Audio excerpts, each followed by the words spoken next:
casos lo típico no es antijurídico. En caso de legítima defensa, esta legítima defensa puede ser propia o impropia. En caso de estado de necesidad, que puede ser un estado de necesidad justificante o un estado de necesidad exculpante. Vamos a ver cuándo hay estado de necesidad justificante, cuándo hay estado de necesidad exculpante. Cuando una conducta no es antijurídica, pese a ser típica, cuando haces uso legal del derecho. ¿Ok? Cuando hay una obediencia jerárquica. Cuando lo realizas en cumplimiento de un deber. Cuando hay consentimiento de la víctima. Entonces, es típica, pero no antijurídica, porque la víctima lo está consintiendo. No es antijurídico.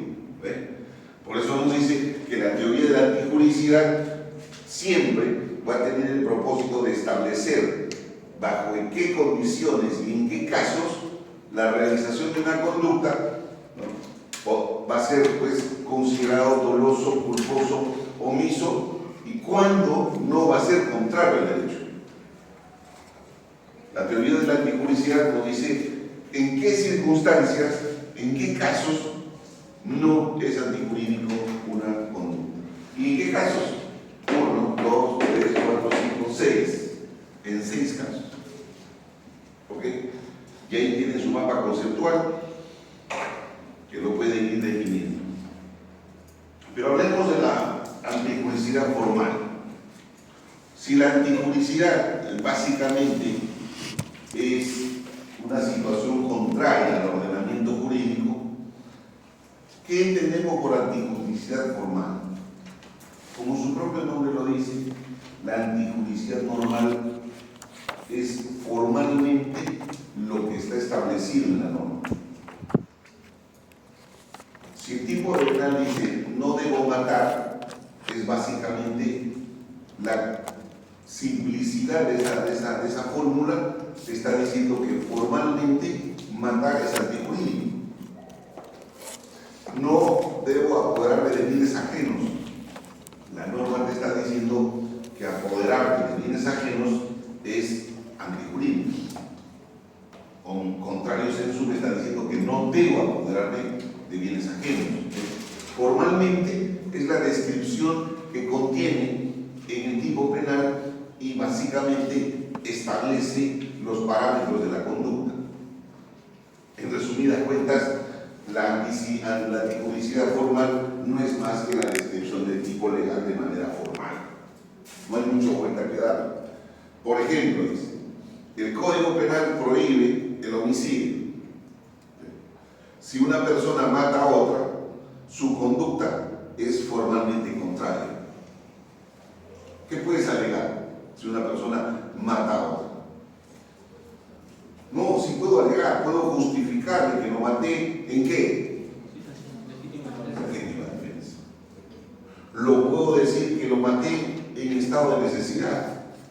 Lo maté en estado de necesidad justificante, o lo maté en un estado de necesidad exculpante, o lo maté en uso legal de un derecho, o lo maté por obediencia jerárquica, porque mi general me dijo que lo asesine, que lo mate, en un estado de guerra, o porque estoy cumpliendo un deber, o porque la víctima me lo consintió.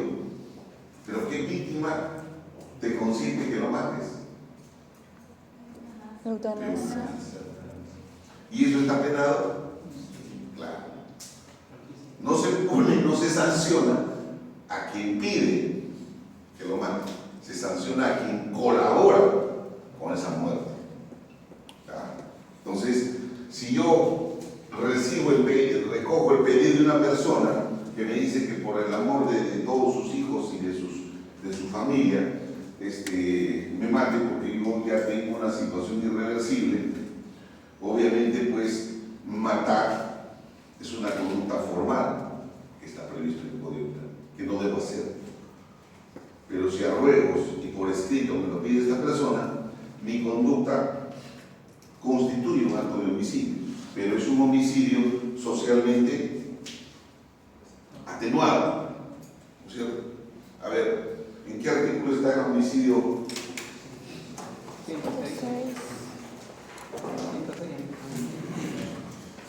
Ojo, no van a encontrarlo con eutanasia, porque eutanasia es la figura de la víctima, te lo está pidiendo, porque la víctima expresamente te pide que dé fin a su vida.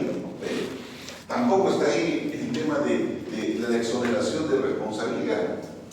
Ahí hablaríamos de consentimiento, no, porque hay un tipo penal que te está diciendo que así haya consentimiento de la víctima, se te va a sancionar.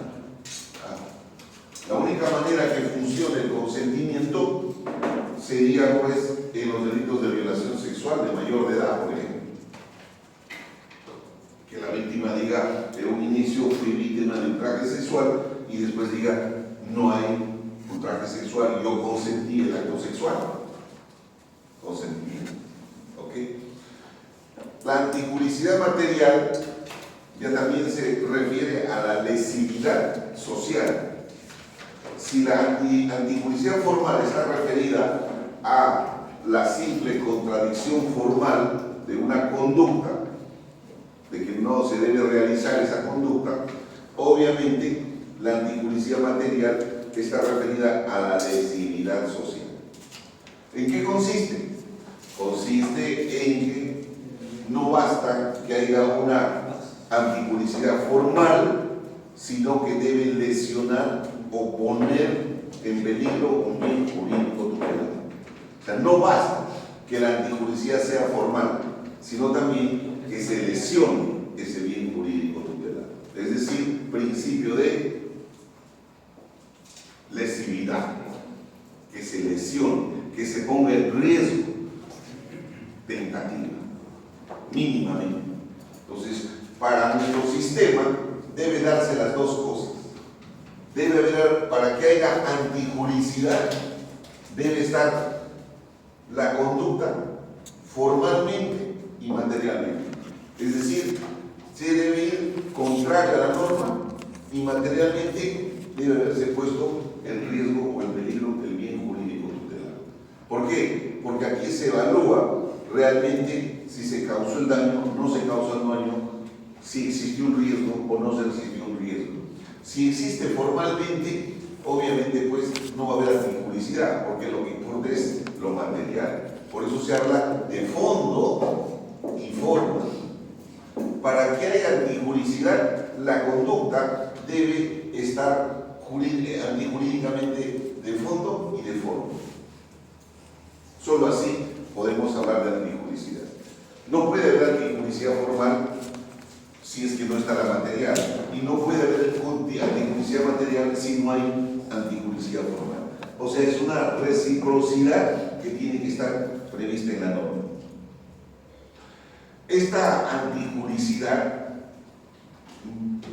tiene situaciones que pueden de alguna manera tener causas de justificación.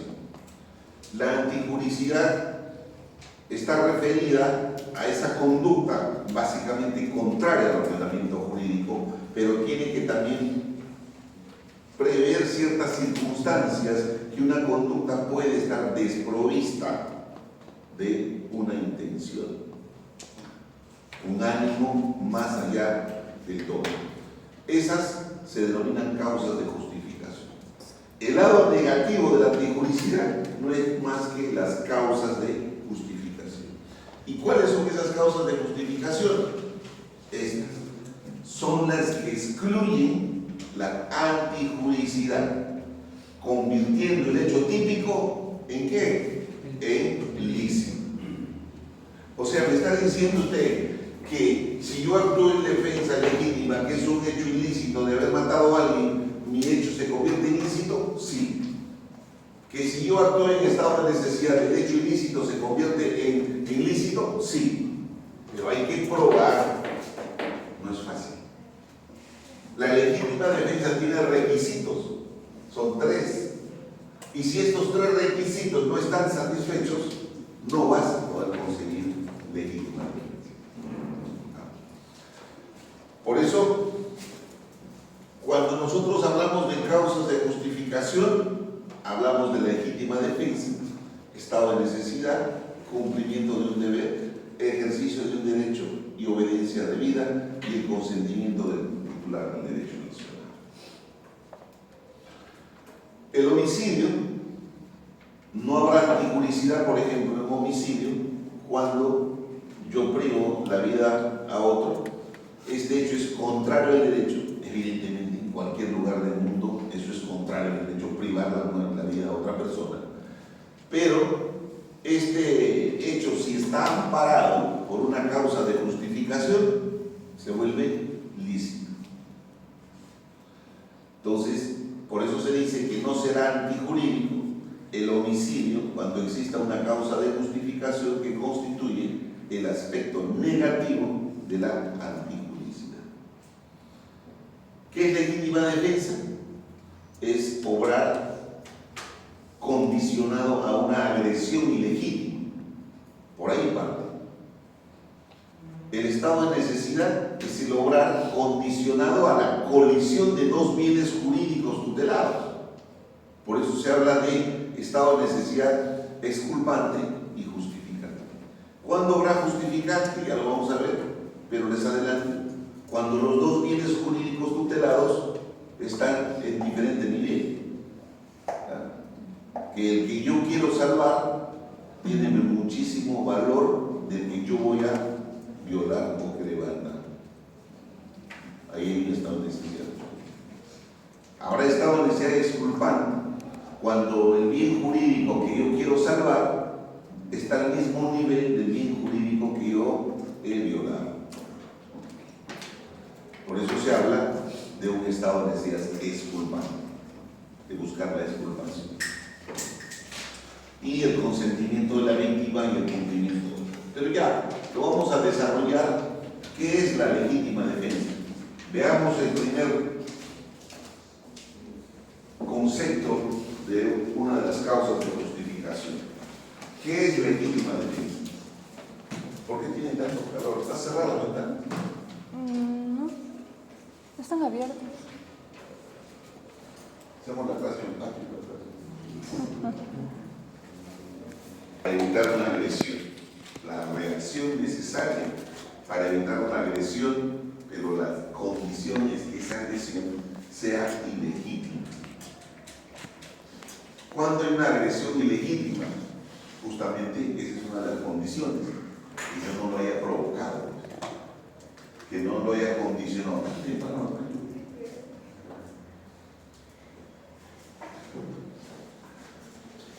Esa es la idea de que yo voy a actuar en legítima defensa en la medida que yo no haya provocado la agresión. Pero si yo provoco la agresión y solamente me pasan la escena donde él me ataca, todo el mundo va a decir, uy, lo atacó y él se defendió, pero no vieron que predecía una conducta donde el cual yo agredo, motivo esa agresión. Ahí no hay legítima defensa. Por eso decimos que la legítima defensa actúa en defensa propia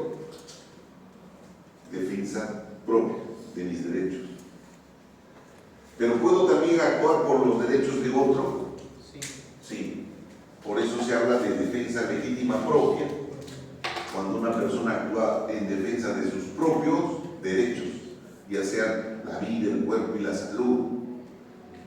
Impropia, cuando actúa en defensa de derechos de terceros. Entonces, esta definición separa en legítima propia y legítima impropia. La legítima defensa está en el artículo 20. ¿Okay? Ese artículo 20 tiene, pues, básicamente una base constitucional. No está en el Código Penal porque le dio la gana al proyectista de la ley. Es porque la ley, la Constitución, establece en el artículo 2 que todos nosotros tenemos el derecho de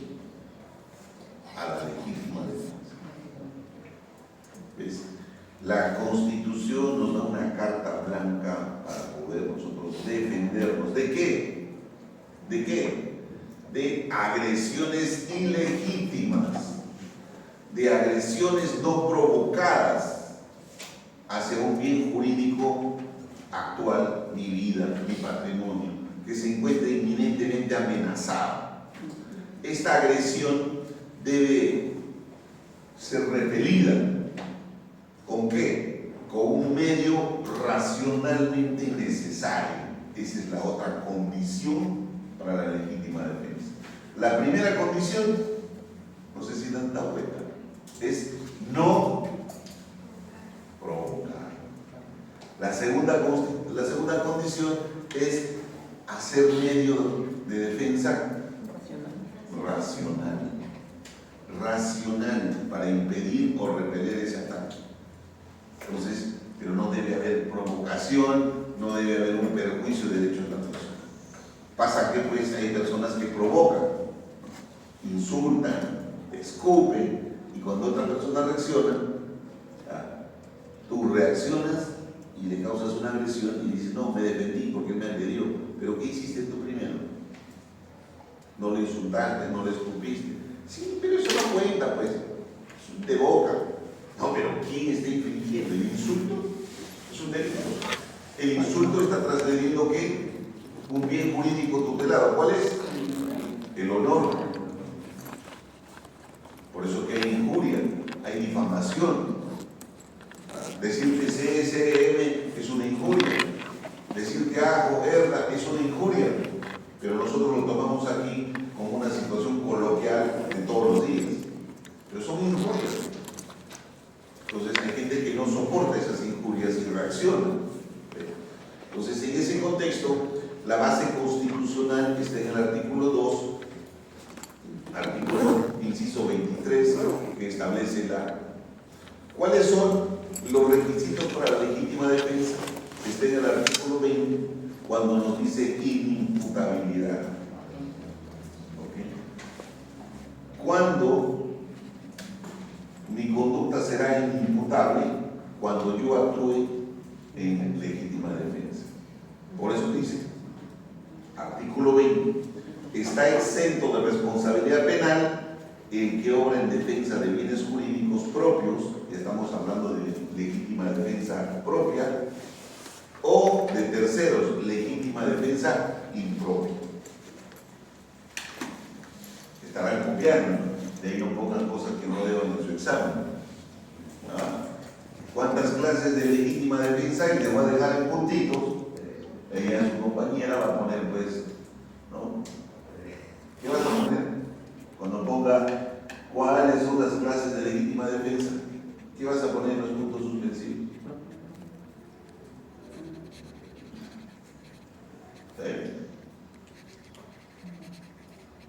¿Qué van a poner? Sí, después no le digan, ponen difícil. Me canso aquí, recalcando, dándole ahí para que ustedes se internen en eso, pero no. Esta agresión ilegítima tiene esos tres requisitos. Primer requisito de la legítima defensa, agresión ilegítima. Segundo requisito, falta de provocación suficiente. Tercer requisito, defensa necesaria o necesidad racional del medio empleado. ¿Ok? Artículo 20, inciso 3 del Código Penal. La defensa puede ser de propia y terceros. ¿Qué son los bienes propios o cuáles son esos bienes que yo puedo defender? La vida, mi integridad física y todo lo que me interese o que todo lo que el derecho positivo tutele para mi patrimonio, mi familiar, mi vida, mis cosas. Yo puedo obrar en defensa de eso. Esta legítima defensa propia o de derechos abarca la posibilidad de defender cualquier bien jurídico. Agresión ilegítima. ¿Cuándo hay agresión ilegítima? Cuando existe una provocación externa, ¿no? Lo que va a generar la defensa en reacción. Tiene que haber una provocación externa que va a generar una reacción contra ese peligro. Tengo que yo obrar bajo ese injusto de la otra persona.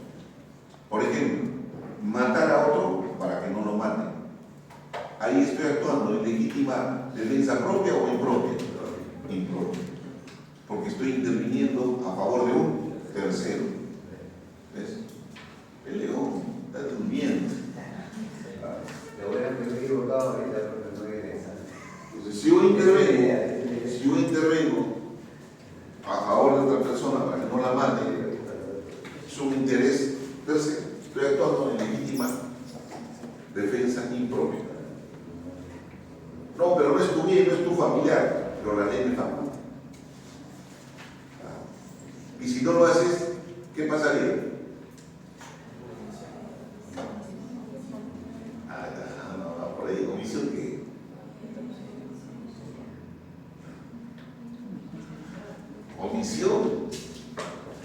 Omisión de auxilio, omisión de socorro,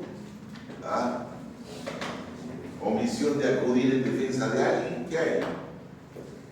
Omisión de deberes funcionales, ¿qué hay?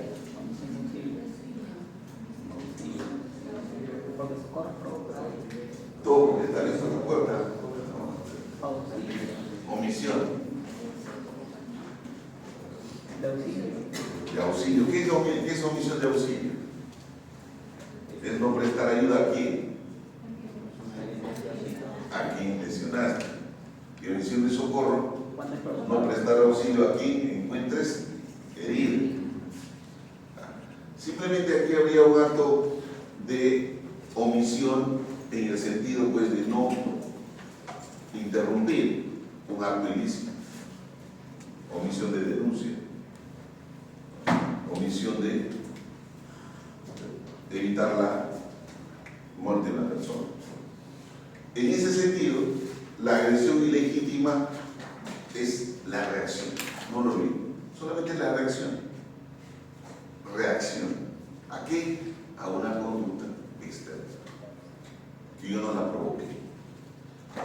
La necesidad racional, ya también te dice, es el medio con que yo puedo impedir, es el medio con que yo puedo impedir esa agresión o repelerla. Ojo, no te está diciendo que tienes que ir a buscar un arma, te está diciendo que tú tienes que hacer uso del bien racional que tengas en el momento. ¿Qué puedes tener en el momento? Tu mano, tu puño, tus dedos. Los dedos te los introducen al ojo. Tu puño, un golpe en la sien, lo puedes quebrar. Tu taco, punta 9, punta 10, te lo clavas en la cabeza. Hablamos de necesidad racional. Ojo, no de proporcionalidad, que eso está vetado en el sistema penal. Antes se decía que había de existir la proporcionalidad del medio empleado. Es decir, si el sujeto te atacaba con un cuchillo, tú también debías repelerlo con un cuchillo, o menos que un cuchillo. Porque si utilizabas un arma de fuego, no había proporcionalidad. Ya tú tenías ventaja. Entonces, ojo, pero es lo único que tengo. Por eso se desterró la teoría de la proporcionalidad y se incursionó en la teoría de la racionalidad del medio empleado. Si lo único que tengo en ese momento es un arma de fuego para defenderme, lo hago uso. Si en ese momento lo único que tengo es un garrote, lo hago uso. Ojo, para hacer uso de este medio de defensa, tiene que haber una unidad de acto. Una unidad de acto. ¿Qué significa? Que si tú y yo estamos peleándonos aquí, nos hemos agarrado de una bronca descomunal, nos tiramos esto, nos tiramos lo otro, y ahí es donde termino matándote, hay una unidad de acto. Pero si yo digo, un ratito, ya vengo, me voy y busco un pico y regreso y te lo clavo, ya no hay unidad de acto. ya no hay legítima defensa. Porque ya ahí tú has ido a qué? A seleccionar los medios. ¿Con qué voy a matarte? O sea, ¿qué cosa es más efectiva para matar? ¿Ah? De repente tú me atacas, me caigo al piso, ¿qué miedo que tengo acá? Una piedra. Cojo esta piedra y en defensa te lo clavo y te mato. Entonces, no hay proporcionalidad porque él lo atacó con puños y él le reventó la cabeza con una piedra. Señores, racionalidad del medio empleado. Pudo ser mujer la víctima, varón el atacante. La piedra fue lo único que podía tener a la mano para defenderse.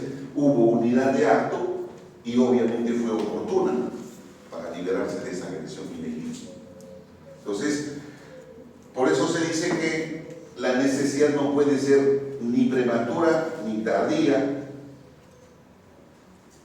sino más que una unidad de acto, una continuidad entre la agresión y la defensa. Por eso hay un ejemplo, dice, si me pegan un cachetazo y yo lo mato, hay una necesidad racional. Alguien te pegó con un cachetazo y tú lo matas. Hay una necesidad racional. No hay racionalidad. Y mucha gente dice, no, lo maté porque él me dijo que yo era bastardo. Hay una racionalidad. ¿Tú crees que es suficiente que digan bastardo para matarlo? Hay gente que viaja así, encolerizada, porque le tocaron, ya te quieren agredir o te atacan. Entonces la racionalidad del medio debe ser pues el medio racional con el cual tú te has defendido en el momento mismo del acto, sin intervalo, sin tiempo, y que debe ser un acto continuo. Y el tercer elemento es la falta de provocación. Ya les dije de más que no debe haber provocado. Quien se defiende no debe haber provocado, no debe haber fastidiado, no debe haber irritado, no debió haber excitado, no haber inducido a nada, simplemente de la nada te atacan. Entonces, a eso llamamos falta de provocación. Entonces, si hay provocación mínima de tu parte, una situación irrita, un enojo, obviamente pues no puedes tú alegar una legítima defensa. Hay gente neurótica que con solamente decirle algunas palabras que vayan en contra de lo que él piensa, se irrita, se enoja. Si no, ¿cómo creen que Mario Puig asesinó a su cliente en pleno trabajo de psiquiatría? Porque lo irritó. Fue su respuesta, me irritó. Me dijo que yo no era bueno en mi trabajo. ¿Se va a caer? ¿Se va a caer? Le vas a golpear. Vaya dando una vuelta si quieres. Tomando una vuelada. Entonces, estos tres elementos son básicos para la legítima defensa. Agresión ilegítima, estado de necesidad racional y falta de provocación. ¿Okay? Esta es una resolución, un recurso de nulidad 2267-2018 Lima Este, sobre un tema de legítima defensa imperfecta. Pero a mí me hablaron de legítima defensa propia y de legítima defensa impropia. Y ahora aparece la legítima defensa imperfecta. ¿Cuándo habrá legítima defensa imperfecta? Cuando no se dan los tres elementos aquí previstos. Puede faltar uno. Si falta uno de estos tres elementos, habrá defensa legítima imperfecta. Pero, ¿qué dice? Para la configuración de la legítima defensa, se requiere que medie agresión ilegítima, primer requisito. Necesidad racional del medio empleado, segundo. Y falta de provocación por quien se defiende, tercer requisito. En el presente caso, si bien concurre el primer y tercer elemento, es decir, de la legítima defensa en el accionar del sentenciado, sin embargo, la defensa no fue adecuada para repeler la agresión y defender su integridad. Es decir, que no existe la racionalidad o la necesidad racional del medio empleado para impedir. Por el contrario, fue excesiva e innecesaria, por lo que se presenta una legítima defensa imperfecta. Este caso es el caso del campeón de kickboxing, box, que asesinó a unos asaltantes luego de haberlos reducido. Les conté más o menos, creo. ¿No? Él estaba con su novia en su vehículo, llegaron a su domicilio, se estacionan, se ponen a conversar, y en eso una moto llega, se cuadra adelante, bajan dos sujetos, uno viene por este lado, el otro viene por este lado. El de la derecha le apunta un arma de fuego a su enamorada, y el de la izquierda pone un arma de fuego. Y dice que se entregue todo lo que tiene. Él tiene licencia para portar arma de fuego, es campeón de kickboxing, y lo que hace es, tenía el arma de fuego dentro del asiento, porque son lugares para donde llevar el arma de fuego, puede llevar en tu cinto, en el auto.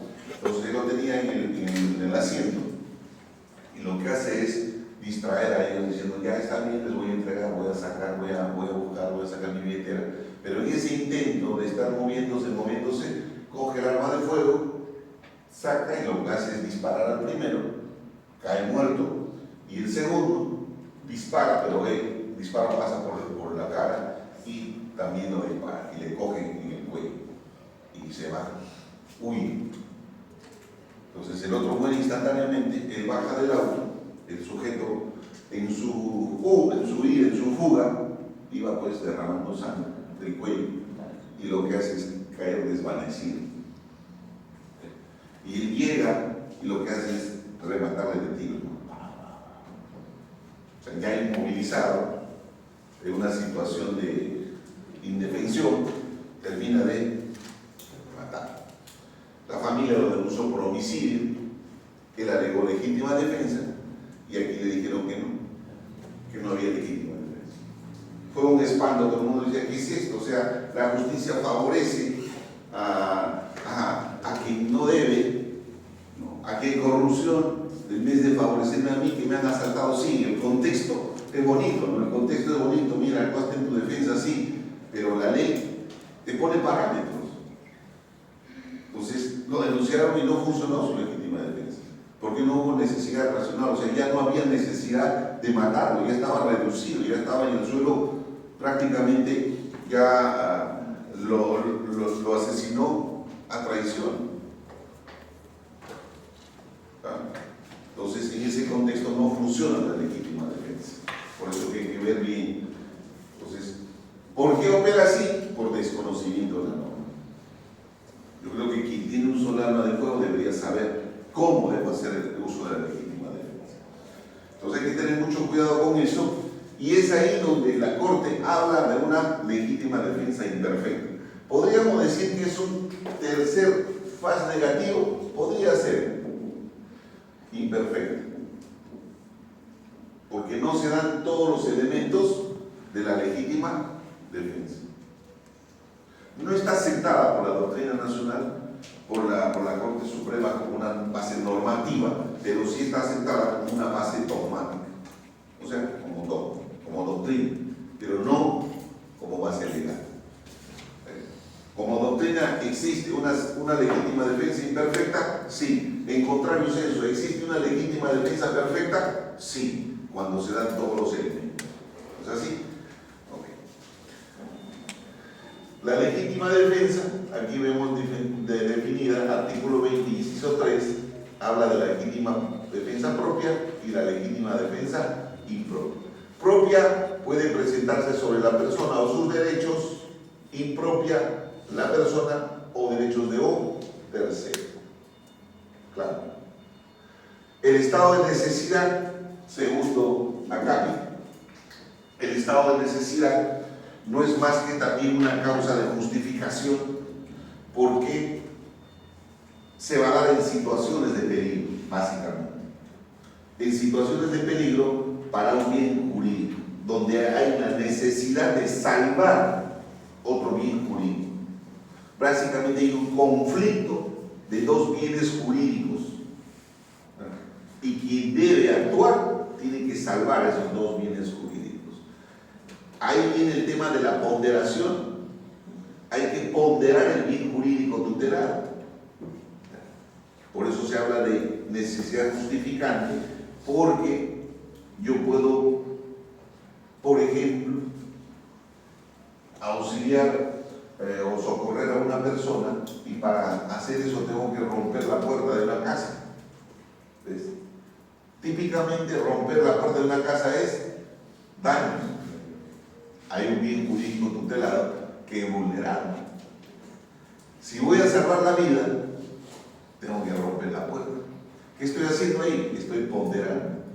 Estoy sacrificando un bien jurídico tutelado de menor jerarquía por uno de mayor jerarquía.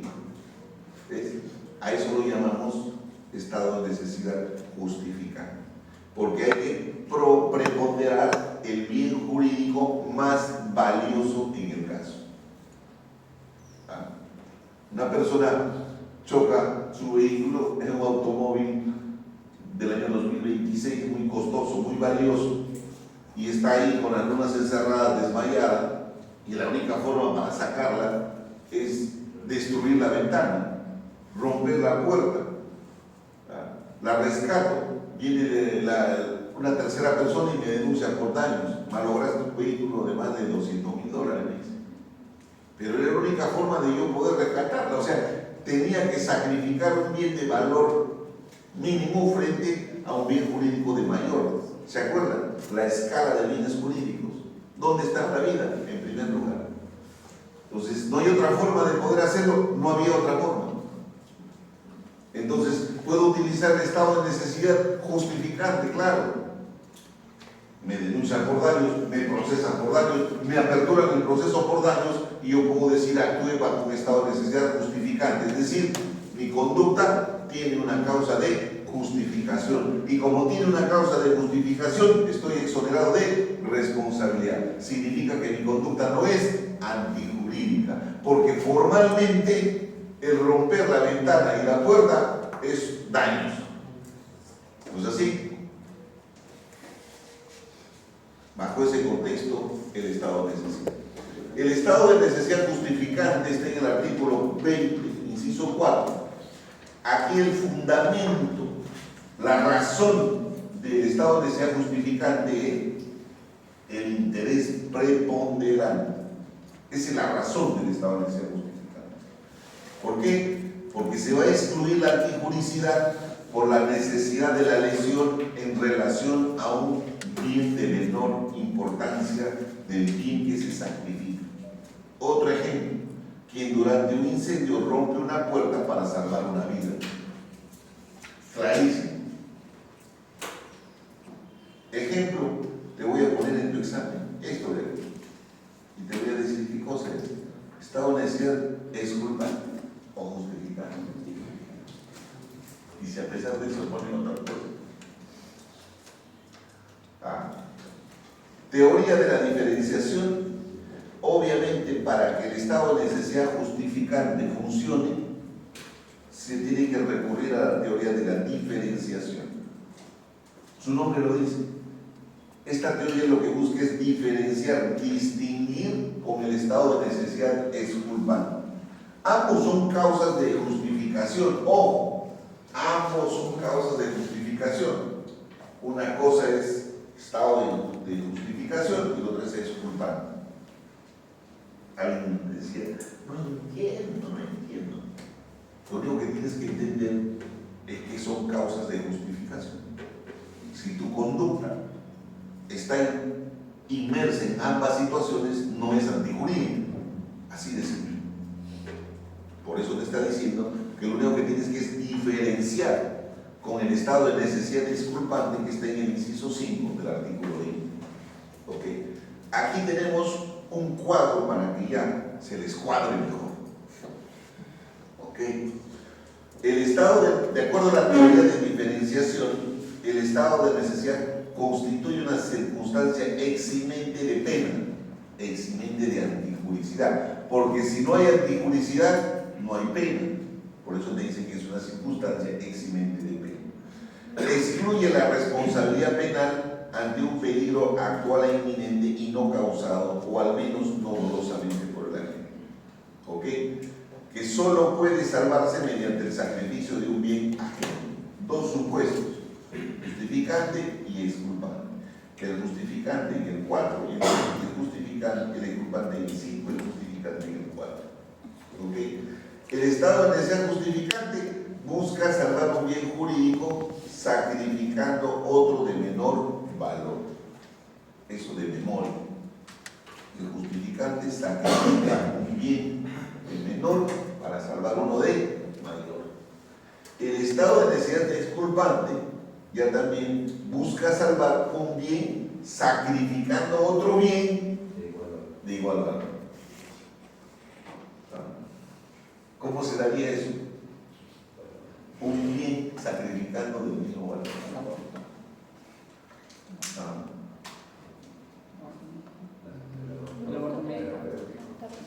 El aborto terapéutico podría ser. Sacrificas un bien por un bien mayor que es la vida. Que son todos los dos del mismo nivel.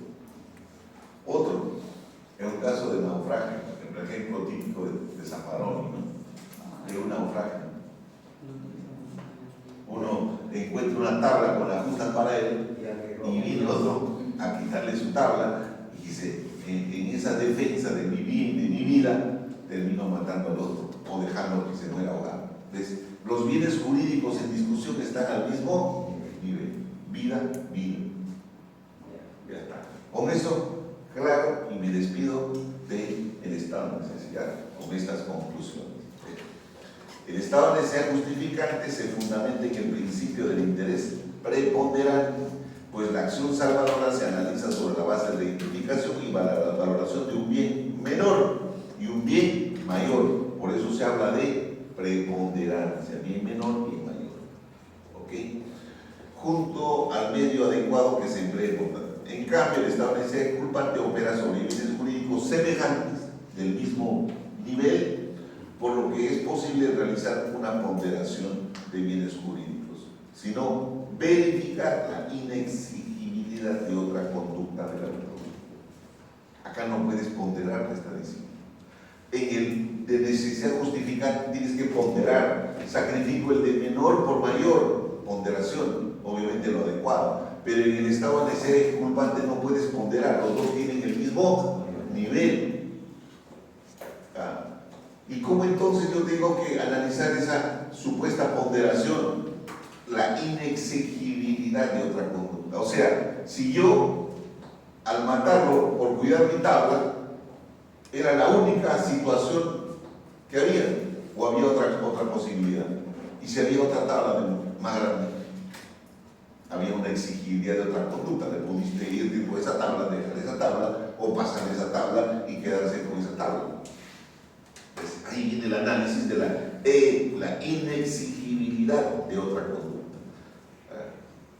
Si había o no otra conducta que tú le podías exigir para no causar la muerte de esa persona. Una es la ponderación y otra es la inexigibilidad. Como en el derecho constitucional, cuando te habla de ponderación de principio,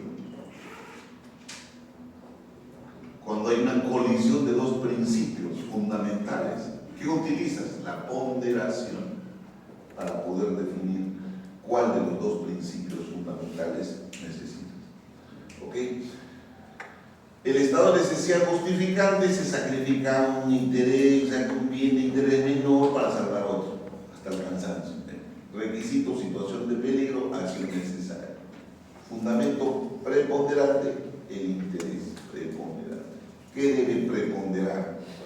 ¿Qué debe? Por eso da mal interés. El Estado desea justificante. Los requisitos del Estado desea justificante son situación de peligro. Ojo, para que tú alegues el Estado necesita justificante tiene que haber una situación de peligro. No puedes alegar en cualquier momento. Igual tiene que ser la acción necesaria, que tiene que ser esa la necesaria. ¿Okay? ¿Cuándo hay situación de peligro? Cuando la afectación del bien jurídico aparezca como segura o como muy probable. Situación de peligro. Me encuentro en situación de peligro es cuando la situación se aparece como inminente, como que se va a realizar. El ejemplo, el sujeto que ante un terremoto toma un valioso jarrón chino en la casa de un amigo a fin de romper la ventana y salvar su vida. ¿Ves? Preponderancia. Si la única manera para salir de la casa es por la ventana y cojo un jarrón chino de la dinastía Ningpu, que cuesta millones de dólares. Acción necesaria, que no haya otro modo menos lesivo para la amenaza. En este ejemplo, si yo veo que hay una puerta abierta, ¿qué necesidad yo tengo de romper la ventana de esta? Tienen que ver esa situación. No solamente es decir, de repente de envidioso le rompo el jarrón chino, aprovechando el estado de necesidad como es un terremoto, y después alegar estado de necesidad justificante. No, tuve que romper para escapar. Pero acá vemos en el video que la puerta está abierta. O sea, ¿qué necesidad tú tuviste de romper la ventana si pudiste salir por la puerta? A eso te hace cuando te dice acción necesaria. Que no haya un modo menos lesivo que romper el jarrón. ¿Había otro modo menos lesivo? Sí, salir por la puerta. Ese es el otro modo menos lesivo para causar una lesión. Ejemplo, ante una fuga de gas en la casa de un vecino, rompe las ventanas para ingresar a ayudar cuando la puerta estaba entreabierta. ¿Ves? ¿Qué necesidad tienes de romper las ventanas para entrar y decir, no, yo entré a salvarlo, pero vecino, la puerta estaba abierta, pues no hay necesidad de romper, entonces no hay acción necesaria. La acción necesaria debe ser la única y no debe decir otras opciones. A eso se refiere con acción necesaria. Es decir, que así como la legítima defensa exige 3 elementos, el estado de necesidad justificante te exige 2 elementos concurrentes, que es la situación de peligro y la acción necesaria. ¿Okay? El estado de necesidad justificante elimina la anticuricidad del acto típico, convirtiendo el acto legítimo tutelado en la ley. ¿Okay? La doctrina mayoritaria considera que el estado de necesidad justificante como una causa de justificación en la medida en que se den realmente los presupuestos objetivos como la existencia del peligro real e inminente y los subjetivos como el conocimiento de la gente de la ciudad del peligro y evitar el mal grave o salvar un bien jurídico mayor propio. Por ejemplo, robar un pan para no morir de hambre. Si yo robo un pan o hurto un pan, ¿qué sería? Hurto familiar. Hurto familiar. Está lindo el código penal. Está bien. Esa es la idea de tener el código penal. Se te viene el toque en la cabeza.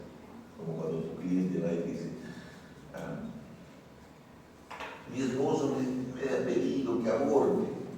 Ya se te viene en la cabeza. ¿Qué clase de aborto hay? Porque hay 4 clases de aborto. Entonces, el necesitado tiene derecho a solventar el conflicto de bienes, salvaguardando el superior, que es su vida, a costa de un sacrificio de interés jurídico menos considerable. Punto familiar. ¿Cómo hacen? Los gringos se meten al restaurante, cogen la comida y se escapan. Ya la policía sabe que son una cosa bagatela, pero es hurto, quiera o no es hurto. Si ante el ataque legítimo de alguien que es objeto por parte de una banda de asesinos fuga a través de una plantación de rosas, destruyendo, le amparará el estado de necesidad justificante.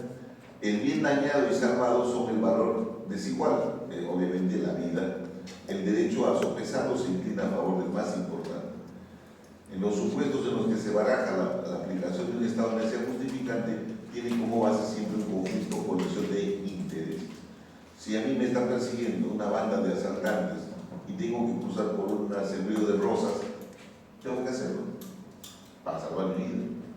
Y el hecho de que me denuncien por daños de esas rosas valiosas decae en un acto jurídico, porque mi conducta está solventada por un estado de necesidad justificada.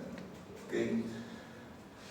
Veamos el otro elemento de la causa de justificación, que es el obrar por disposición de la ley en cumplimiento de un deber o el ejercicio de un derecho. Los tres son en un solo inciso, sino que yo los he separado: el uso de un derecho, la obediencia jerárquica o el cumplimiento de un deber. Los tres son parte de un inciso, pero son tres conceptos diferentes. Cuando hablamos de incumplimiento de un deber, obviamente pues tiene que ser dentro de los límites legales, conforme al derecho. El cumplimiento de un deber, la obediencia jerárquica, el uso de la violencia por parte del ejercicio de un oficio y un cargo. Todos forman parte del artículo 20, inciso 8 del Código Penal, que regula las causas de justificación. No te lo dice el Código Penal que son causas de justificación, solamente te dice como causas de inimputabilidad. Causas que le identifican la responsabilidad penal. Obrar por disposición de ley en cumplimiento de un deber y en ejercicio de un legítimo derecho. Tres conceptos distintos. Obrar por disposición de la ley supone el cumplimiento de un deber que la ley ordena. Ejemplo, el deber de testificar, el deber de denunciar. Porque la ley te dice que toda persona citada como un testigo está obligada a concurrir. El deber de denunciar, todo padre de familia, todo docente, todo médico que conozca de un hecho ilícito está obligado a denunciar. Y no por eso te van a decir que estás infringiendo o estás calumniando o estás haciendo una falta de denuncia. El lograr el cumplimiento de un deber son dos cosas distintas, porque aquí te encuentras ante obligaciones específicas, obligaciones de deberes de función, ya sea por profesión o por oficio. Una cosa es obrar por disposición de la ley, que es genérico, que es para cualquier persona, y otro es obrar en cumplimiento de un deber que ya hace mención a una función y que ya el ámbito del sujeto activo se reduce solamente a quién, a funcionarios o servidores. ¿Ok? Porque ellos son los únicos que pueden decir obré en cumplimiento de un deber. Y lo otro es obrar en ejercicio legítimo de un derecho. Importa la realización de un acto no prohibido, el derecho a huelga, por ejemplo, ¿no? El derecho a huelga en relación al tipo penal de usurpación. El derecho a huelga es un derecho que está previsto en la Constitución Política del Perú, pero el hecho de tomar las medidas constituye un delito. El derecho, el tema de la usurpación. Todos tenemos derecho a usucapiar, a adquirir bienes por usucapio o por prescripción, pero algunos lo toman como usurpación. Entonces, hay que entender que cuando uno obra por disposición de la ley, cuando uno obra en cumplimiento de un deber o cuando uno obra en cumplimiento de un ejercicio legítimo de derecho, lo único que está actuando son bajo causas de justificación. Entonces, ejercicio legítimo de un deber. Aquí tenemos el ejemplo clásico del policía que actúa en cumplimiento del deber. Tanto se ha cuestionado la actividad del policía que ha tenido que haber normas que modifiquen la intervención policial y faculten hacer uso de su arma de fuego en casos de flagrancia delictiva. Bajo esa circunstancia ya existe una norma que te está diciendo puedes tú hacer uso de tu arma de fuego durante una intervención en flagrancia. O sea, si causas lesión, si causas muerte, ya hay una norma que te está básicamente dando licitud a tu comportamiento, ¿cierto? Entonces, esto tiene que ser dentro de la esfera de tu cargo. El ejercicio legítimo de un derecho, básicamente, actúa dentro del ámbito de la libertad. El derecho dentro de lo que está organizado, dentro de lo que está previsto, lo que me resulta ser facultativo. ¿Ok? Un ejemplo claro de esto es la defensa posesoria. La defensa posesoria es una institución jurídica que se utiliza cuando una persona es víctima de invasión. ¿Ok? Tú tienes tu terreno vacío, baldío, y de repente encuentras que te han invadido. La ley te faculta, bajo la defensa posesoria, que tienes 15 días tú para poder retirar a esas personas como mejor te parezca. Traes tractores, traes matones, lo que tú quieras. Legítima defensa posesoria. Antes era 7 días, ahora lo han ampliado a 15. Así como esas personas han invadido de manera violenta, la ley te faculta que tú sacarlos también violentamente, en resguardo de tu patrimonio. Y la policía tiene la obligación de prestarte auxilio para eso. Imagínate. Entonces, ¿qué estás haciendo ahí? Obrar en ejercicio de un derecho, en defensa de tu predio. Entonces, si alguien viene a denunciarte por que lo has usurpado, porque lo has despojado, no, yo no te despojé, yo estoy ejerciendo mi derecho de defender mi propiedad o mi posesión bajo una ley que se llama Ley de Defensa Posesoria. ¿Okay? La obediencia debida, esto es obviamente el actuar bajo una orden. Esto básicamente está circunscrito donde hay una línea de mando, donde hay un superior y donde hay un inferior. Una línea estructurada jerárquicamente, donde hay un jefe y hay un obediente. Ahí yo puedo alegar una obediencia debida. Un militar que cumple una orden legítima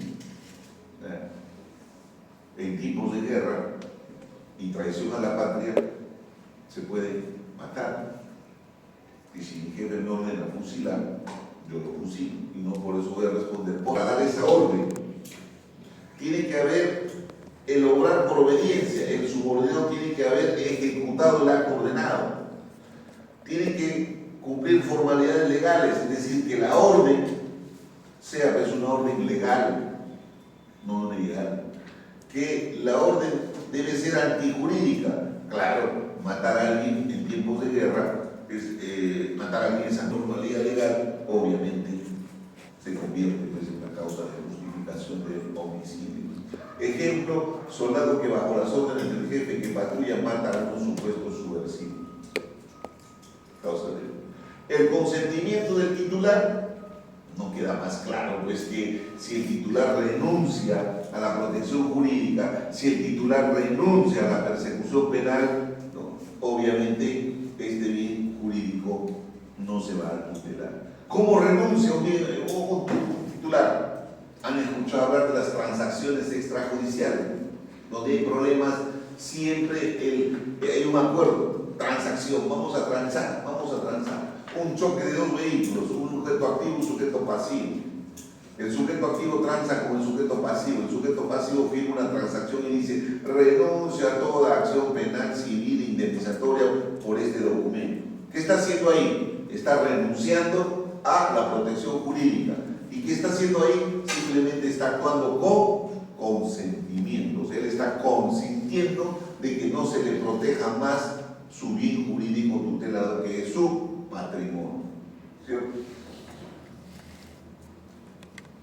El consentimiento, está en el artículo 20, inciso 10. ¿No? El consentimiento exige ciertas condiciones también. Primero, que la víctima debe mostrar comprensión de la situación. O sea, quien te da el consentimiento debe estar consciente de lo que está renunciando.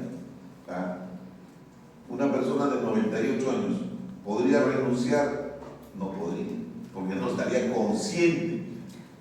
Por eso que cuando ustedes van a las notarías y van a hacer una transacción notarial, el notario no acepta personas de 85 años si no tienen un certificado de ¿qué? De psiquiatría. Porque antes abusaban de los abuelitos, los llevaban, papá, firma acá, papito, firma. Le estaban pasando toda su herencia a un solo hijo, o estaba vendiendo a favor de otra persona, y después el notario decía, pero sí vino, sí, pero la voluntad está presente, sí, pero no está presente lo que es la comprensión de la situación. Entonces desde ahí se modifica y va y dice, no, desde ahora toda persona mayor de 85 que venga a hacer un acto jurídico de disposición patrimonial tiene que venir con un certificado de psiquiatría, de que está consciente y comprende lo que está haciendo. Por eso que, para que tú digas en una situación de consentimiento que la víctima me consintió, la víctima tiene que ser consciente. Es un caso de violación sexual a una persona que padece de una enfermedad, por ejemplo, síndrome de Down. Le hacen firmar una declaración jurada donde dice, sí, yo voluntariamente accedí a tener relaciones sexuales. ¿Tú crees que es una declaración consciente de una persona? No, porque no entiende. La han inducido a firmar eso. Entonces, en esa situación, la primera condición para que haya consentimiento es que la víctima tiene que comprender la situación del hecho, la situación de lo que está haciendo. ¿Ok? Lo otro es que sean bienes jurídicos de libre disposición, como su patrimonio, como su honor. Yo no puedo consentir por otra persona, yo no puedo transar por otra persona. Te dice tu patrimonio, tus bienes jurídicos personales, tu vida, no bienes colectivos, no bienes en copropiedad, no bienes en bienes socioeconómicos. Entonces, tú no puedes alegar esa situación. Solamente realizas el acto de consentimiento de tus bienes jurídicos personales. Eso implica tu vida, tu patrimonio. Tal es así de que existe el delito penal de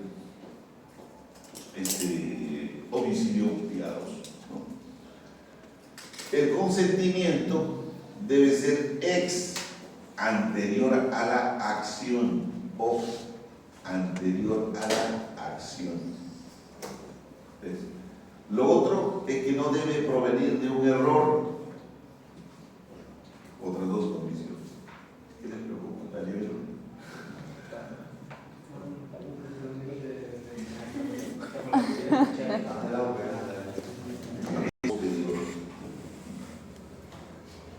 Un sujeto debía como pensión de alimentos 3.500 soles.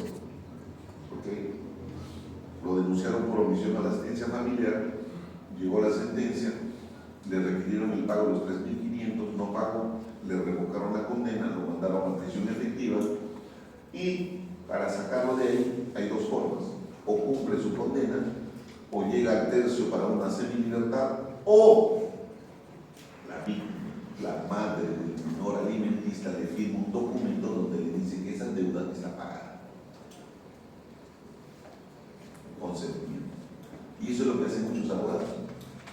Pero el error que cometen es que les hacen firmar con fecha actual. El consentimiento debe ser antes de la revocatoria de la condena. O sea, si hoy día me revocan la condena por no pagar los 3.500 que me están requiriendo, yo no voy a hacerle firmar mañana una declaración que diga, sí señor, esa deuda está pagada, que con fecha de hoy. El consentimiento es antes de que sea revocada la condena. Se quedó como una situación de jurisprudencia. Entonces, usualmente se alega así. Convencen a la víctima, mira que esto, pero me debes 3.500, ya te pago 1.000, 2.000, solucionó el problema.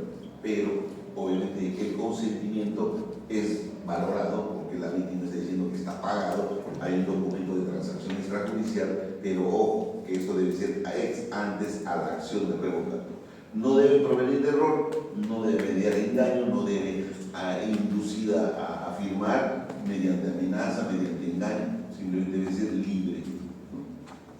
Y la libertad forma parte de uno de los elementos del acto jurídico, derecho civil. ¿Cuáles son los elementos de la voluntad, justamente el hecho debe ser libre. ¿Okay? El consentimiento, capacidad de discernimiento, exteriorización del conocimiento. El consentimiento debe ser previo y no debe haber coacción, error ni medida de engaño. Si se cumplen estos requisitos, obviamente obra como eximente de responsabilidad, ¿no? ¿Ok? Ahí terminamos la antipublicidad. Vayan a su break, regresamos para terminar.